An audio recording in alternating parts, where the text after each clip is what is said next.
Ang unity, kapag ka pinairal natin yung ating selfish ambition, selfish interest, hindi tayo, mahihirapan po tayo makiisa. So, ang unity, hindi natin tinitingnan yung sarili natin. Tinitingnan natin yung interest of others.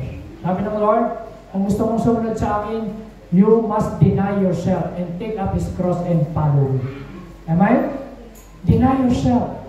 Kaya mga tao po ngayon, puro self-generation tayo ngayon eh. Selfie, self-righteousness, self-glorification, selfie.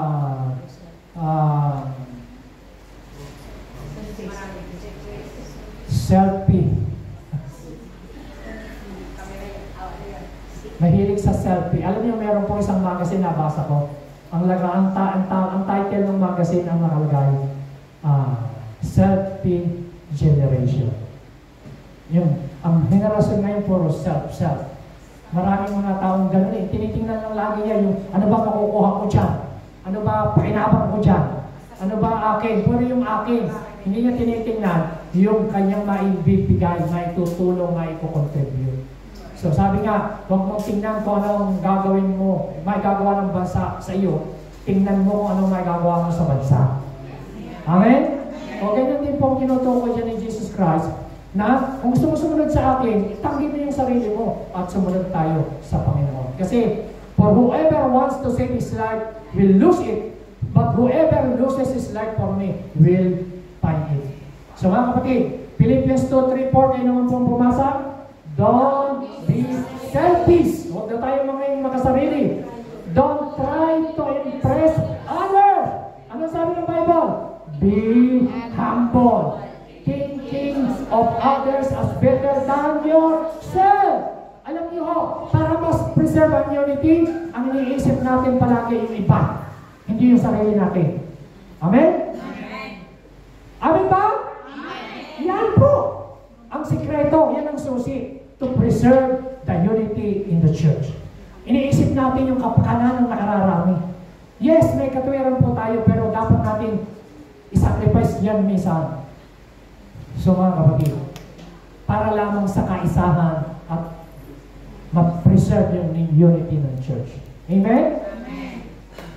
Don't, sabi ng verse 4, kayo pumasa. Don't look up only for your own interest, but take an interest in others. So hindi lang yung interest mo, interest natin. Tingnan natin palagi yung interest ng iba. For blessing. Number 1, unlimited potential. Number 2, supernatural anointing and blessing from God. Number 3, supernatural power. And number 4, answered prayer. Alam niyo, yung apat na yan, pinag-usapan natin.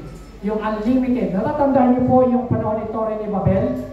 Nagtatayo sila, gusto nilang aputin ng Diyos sa pagtatayo ng Torre. Kung hindi ginulo ng Diyos yun, eh talagang gusto, yun ang pangarap nila. So meron silang potential power. Alam niyo mga kapatid, unlimited power available kapag ka meron po tayong unity. May anointing, may blessing, may answered prayer. Amen? Yung mag-asawa nga lang, sabi ng Bible, pag meron kayong hindi pagkakasundo, nananalangin kayo, huwag kayong umasa mga kayo papakinggan ng Diyos sa panalangin. Di ba? Nasa Bible yun? Mag-asawa na hindi nagkakaisa? Hindi ho sinasagot yung prayer. Gayon po sa church.